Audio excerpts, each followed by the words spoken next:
Olá, meus irmãos, graça e paz, que Deus em Cristo nos abençoe muito para o louvor da sua glória.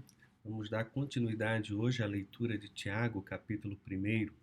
Eu não falei ontem, mas se você quiser, nós temos também uma série de estudos em Tiago no nosso canal no YouTube, que você pode separar depois um tempinho para dar uma olhada. Ali é um estudo um pouco mais profundo do que a nossa leitura devocional aqui, tá bom? Vamos orar e pedir ao Senhor que fale ao nosso coração. Querido Senhor, muito obrigado por essa manhã, pela oportunidade que temos de amanhecermos o dia meditando nas Escrituras. Eu quero pedir ao Senhor que fale ao nosso coração pela Tua palavra. É a minha oração, Pai, no nome santo e bendito de Jesus. Amém. Então, irmãos, vamos continuar a nossa leitura em Tiago, capítulo 1, a partir do versículo de número 18, se eu não me engano. Então vamos lá, Tiago capítulo 1, a partir do versículo de número 19, não 18, mas 19. Diz assim a palavra do Senhor: Sabeis estas coisas, meus amados irmãos. Todo homem, pois, seja pronto para ouvir, tardio para falar, tardio para se irar, porque a ira do homem não produz a justiça de Deus. Portanto, despojando-vos de toda impureza e acúmulo de maldade, acolhei com mansidão a palavra em vós implantada, a qual é poderosa para salvar a vossa alma. Tornai-vos, pois, praticantes da palavra, e não somente ouvintes, enganando-vos a vós mesmos. Porque se alguém é ouvinte da palavra e não praticante, assemelha-se a um homem que contempla no espelho o seu rosto natural, pois a si mesmo se contempla e se retira e para logo se esquece de como era a sua aparência. Mas aquele que considera atentamente na lei perfeita, lei da liberdade, nela persevera, não sendo ouvinte negligente, mas operoso praticante, esse será bem-aventurado no que realizar. Se alguém supõe ser religioso, deixando de refrear a língua, antes enganando o próprio coração, a sua religião é vã. A religião pura e sem mácula para com o nosso Deus e Pai é esta: visitar os órfãos e as viúvas nas suas tribulações, e a si mesmo guardar-se incontaminado do mundo.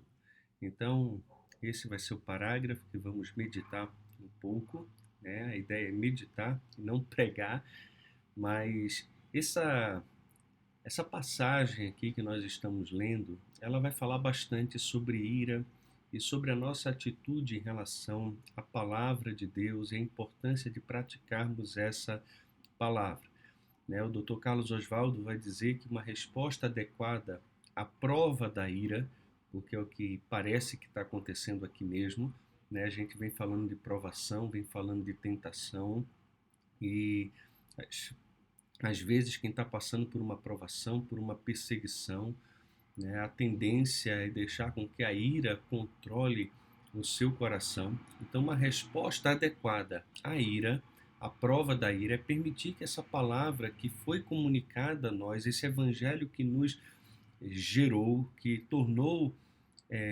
a mim e a você novas criaturas, se torne de fato prática na religião verdadeira. A ira, meus irmãos, é sempre uma reação errada às circunstâncias da vida, mesmo quando ela tenta produzir aquilo que é certo aos olhos de Deus. Então ele já começa no versículo 19 e 20 dizendo: Sabeis estas coisas. Eu quero que vocês coloquem na cabeça essas verdades, meus amados irmãos. Né? O fato deles se irarem não quer dizer que eles não são crentes, são gente normal. Gente normal se ira, só que crente precisa entender que a ira não pode ter controle sobre a sua vida, e sim a mansidão, o domínio próprio, a amabilidade, a bondade, que são frutos do Espírito Santo, produzidos inclusive pela palavra. Então eles são amados, são irmãos, né, são crentes. Tiago entende isso, né? Todo homem, todo ele, independente da idade, de classe social, todo homem seja pronto para ouvir. Alguém já disse que Deus nos deu 2 ouvidos e uma boca para ouvir mais e falar menos, né? Então, meus irmãos, precisamos estar prontos para ouvir e ouvir de forma ativa, ouvir se importando com que o outro está dizendo: precisamos ouvir mais, precisamos ser tardios para falar e tardios para nos irarmos. E por que isso? Porque a ira do homem, ela não produz a justiça de Deus, ela não produz aquilo que agrada ao Senhor, muito pelo contrário, né? A ira é um fruto é uma obra da carne, né? Essa questão de inimizades, porfias, invejas, ciúmes, contendas, isso tudo está atrelado à ira. E a ira está sempre atrelado também a um senso de orgulho, de querer vantagem, de se colocar acima dos outros, de querer que as coisas aconteçam do seu jeito, da sua forma, né? No seu tempo. E nós precisamos tomar muito cuidado com o nosso coração. De vez em quando, todos nós nos pegamos irados e às vezes com coisas muito pequenas. Eu me lembro do Dr. Shedd falando que nós precisamos do fruto do Espírito Santo tanto para enfrentarmos a morte de um ente querido, né, de forma adequada, quanto também reagirmos à quebra de uma louça valiosa de forma adequada. Às vezes um filho derrama um suco na mesa e já é suficiente para alguns pais gritarem e baterem na mesa e perderem a compostura. E eu não estou falando aqui como alguém santo, santo, santo, que nunca se ira, que nunca perde o controle, muito pelo contrário. Estou falando como um pecador que já se irou demais, que já cometeu muitos erros, né, nessa área e que luta e pede ao Senhor muita ajuda para poder controlar a ira que vai surgindo no coração, e depois você começa a avaliar o seu coração e ver que aquilo ali tem maldade, ali tem pecado, ali tem ídolos querendo governar o meu coração, e eu tenho certeza que com você não é diferente, né? As guerras, as contendas e a ira, ela surge dos desejos que militam na nossa carne. E isso aqui é muito interessante porque Tiago ele começa a falar sobre a ira e sobre a necessidade que temos de controlarmos essa ira e termos um coração humilde, um coração disposto a aprender, um coração disposto a ouvir e, e não simplesmente a querer ficar sempre falando, dando a sua opinião, ganhando a batalha é, ali da discussão e mantendo sempre os ânimos em controle e não alterados, porque a facilidade de nós nos irarmos é muito, muito grande. E aí ele vai dizer, portanto, já que a ira não deve dominar vocês e não produz a justiça de Deus e vocês devem ser tardios para se irar, portanto, despojem-se ou despojando-vos de toda a impureza e acúmulo de maldade, acolhei com mansidão a palavra em vós implantada, a qual é poderosa para salvar a vossa alma. Então a ira é motivada, meus irmãos, pelo acúmulo de mal que impede a palavra de Deus de produzir frutos. Muitas vezes nós não crescemos espiritualmente porque somos orgulhosos, não temos a capacidade de acolher a palavra de Deus porque não estamos prontos para ouvir. Precisamos falar, precisamos mostrar que somos sábios demais. Essas pessoas que se acham sábias demais, querem sempre falar, querem sempre colocar a sua posição e não estão prontas para ouvir, essas pessoas dificilmente crescem na fé, crescem espiritualmente. Elas estão acumuladas de orgulho, de soberba, de ira nos seus corações. Então, o segredo aqui é despojar, é tirar toda a impureza e acúmulo de maldade. E quantas pessoas nesse exato momento estão nos ouvindo aqui e vão ouvir depois e que estão com o coração acumulados aí de maldade, não de bondade, mas de maldade, de sentimentos pesados, sentimentos ruins, destrutivos, tanto para si mesmos como também em relação aos outros.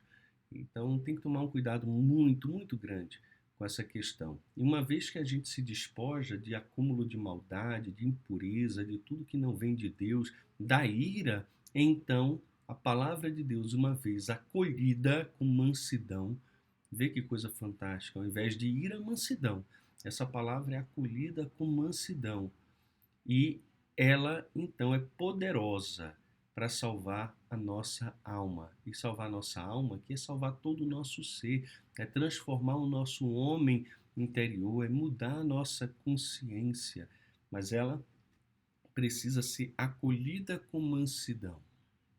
Ela foi implantada, ela foi transplantada no nosso coração. E se não houver rejeição da palavra, e ela de fato habitar em nós, então ela pode dar todo o fruto benéfico que ela é capaz de dar, porque ela é transformadora. Ela nos deu vida e ela transforma a nossa vida, salva a nossa alma, muda a nossa história.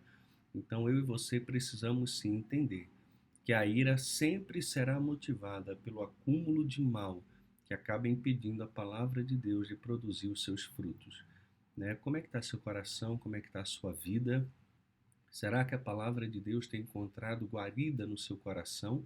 Ou ela tem sido repelida por causa de acúmulo de mal que existe em você? É necessário se arrepender, pedir perdão, né? Confessar os seus pecados e acolher não com ira, animosidade, mas com mansidão a palavra de Deus, a palavra que foi implantada em nós.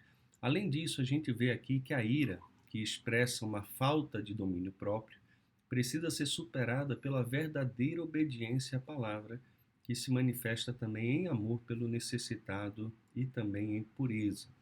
Conhecimento da palavra de Deus, meus irmãos, sem a prática, é um exercício fútil e de alto engano. Tornai-vos praticantes da palavra e não somente ouvintes, enganando-vos a vós mesmos. Porque se alguém é ouvinte da palavra e não pratica, não praticante, ele se assemelha a um homem que contempla no espelho o seu rosto natural, pois a si mesmo se contempla, se retira e para logo se esquece de como era a sua aparência. Mas aquele que considera atentamente na lei perfeita, a lei da liberdade, e nela persevera, não sendo um ouvinte negligente, mas operoso praticante, esse será bem-aventurado no que realizar.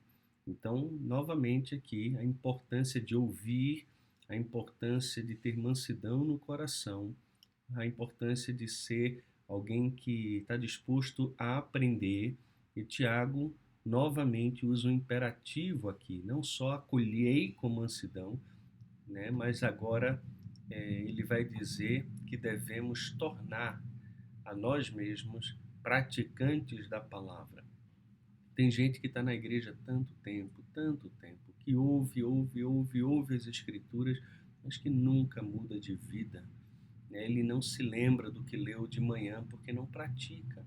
É como um homem que ele vai dizer aqui, que se olha no espelho, e lembre que no espelho antigamente era um bronze polido, muito bem polido, né, mas que hoje não teria a capacidade que os espelhos atuais têm.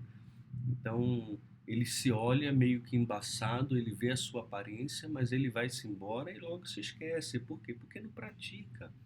Não pratica. É necessário que aquele que ouve a palavra também pratique a palavra. Porque quem ouve e não pratica está se enganando. Ele não cresce espiritualmente, né? E esse é um exercício fútil, meus irmãos, e de alto engano.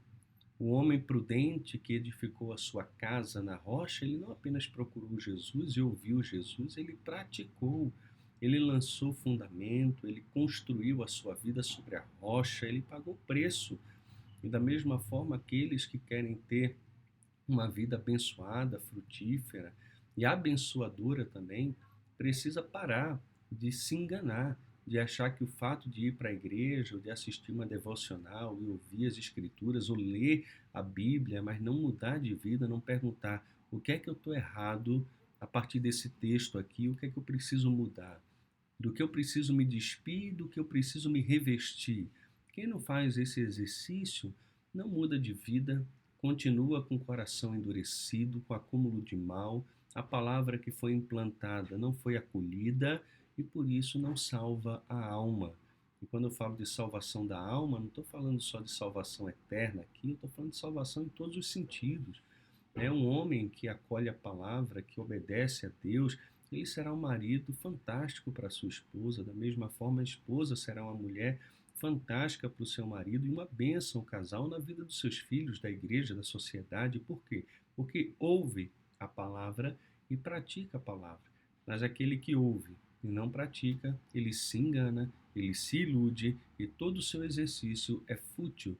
Alguém já disse que estudar as escrituras, ler as escrituras sem praticar a escritura é a mesma coisa de um aborto. Você está abortando um processo de vida na sua própria vida. Tá? Além disso, a perseverança na mensagem libertadora de Deus vai trazer, sim, realização e sucesso. Quem atenta na lei perfeita, lei da liberdade, nela persevera, não sendo ouvinte negligente, mas operoso praticante, o que é que vai acontecer com essa pessoa? Será bem-aventurado no que realizar.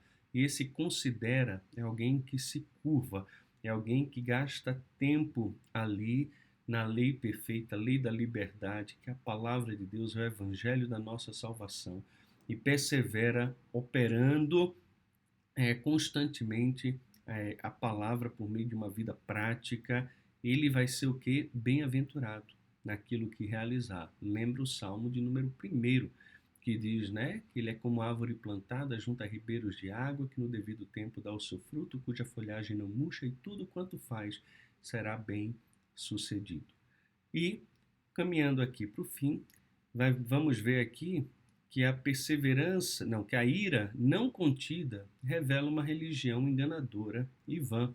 Olha o versículo 26. Se alguém supõe ser religioso, deixando de refrear a língua, antes enganando o próprio coração, a sua religião é vã, é vazia, é fútil. E novamente aqui, refrear a língua. Se lembra lá, tardio para falar, tardio para se irar.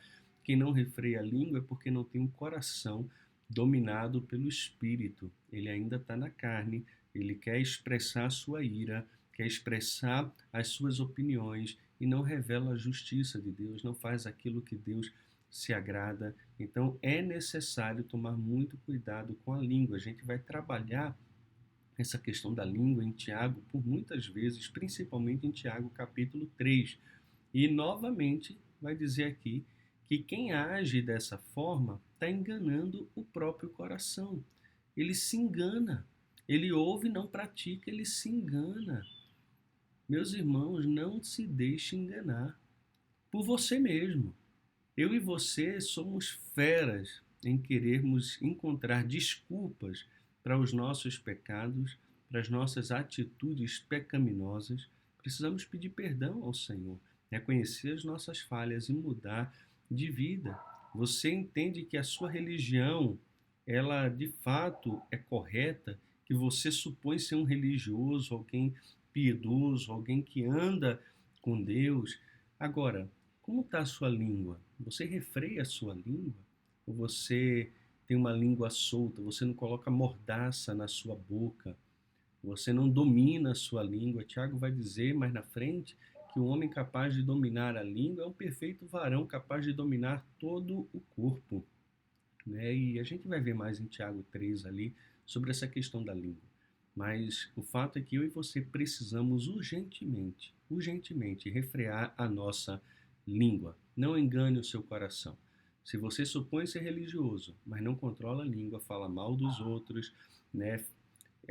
Levanta a sua voz na forma de falar, expressando ira, indignação, eu queria dizer para você que a sua religião é vazia, ela é vã. Tá? E o versículo 27, terminando o nosso capítulo aqui, vai dizer que amor e pureza é que revela uma religião que agrada a Deus. Né? A religião pura e sem mácula para com nosso Deus e Pai é esta: visitar os órfãos e as viúvas nas suas tribulações, algo que a lei já falava. Os profetas batiam constantemente nessa questão e agora no Novo Testamento essas práticas continuam, né, a existir, somos cobrados por elas. Então, deve visitar os órfãos, as viúvas nas suas tribulações e a si mesmo guardar-se incontaminado do mundo. E é isso que Deus quer de nós.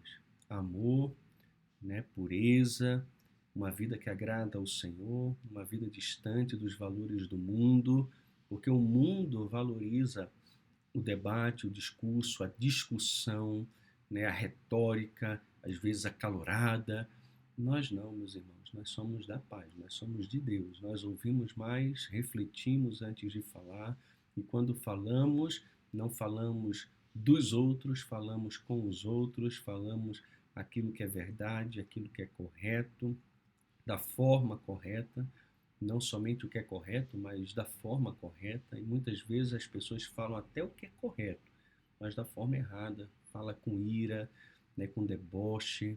Isso não convém a um cristão, a alguém que nasceu de novo. Mesmo em meio às provações, mesmo em meio às dificuldades, nada justifica uma atitude pecaminosa nossa, né, de uma atitude que seja marcada por ira, por deboche, por indignação, de jeito nenhum, irmãos. Vamos despojar, vamos tirar de nós toda maldade, toda impureza, tudo aquilo que não vem de Deus. Vamos deixar a palavra de Deus encontrar um lugar adequado no nosso coração, para que frutifique, salve a nossa vida, transforme o nosso ser, nos conduza por um caminho de bem-aventurança, que o mundo possa nos olhar e ver que não temos nada a ver com ele, nenhuma ligação com ele. Estamos no mundo, mas não somos do mundo, e que os nossos valores estão baseados no amor, na fraternidade, no cuidado mútuo uns com os outros, cuidado com os órfãos, cuidado com as viúvas, cuidado com os irmãos que passam por necessidade, né? Então é muito importante ouvirmos o conselho das Escrituras, da Palavra de Deus, nessa passagem tão importante aqui para a nossa vida. Na verdade, o livro de Tiago é um livro fantástico. Eu amo esse livro, para mim é um dos melhores do Novo Testamento, porque ele é repleto de imperativo. Metade de todo o livro, de todos os versículos, são imperativos, são ordens, mandamentos, né, para a nossa vida. Então, esse livro nos estimula a santidade, a uma mudança de vida, de pensamento, uma conformidade com a vontade de Deus, com a palavra do nosso Senhor. Então é isso, irmãos. Vamos ficando por aqui. Que Deus em Cristo nos abençoe muito para o louvor da sua glória. Segunda-feira, se Deus quiser, nos encontramos novamente, tá bom? Um grande abraço, fiquem na paz.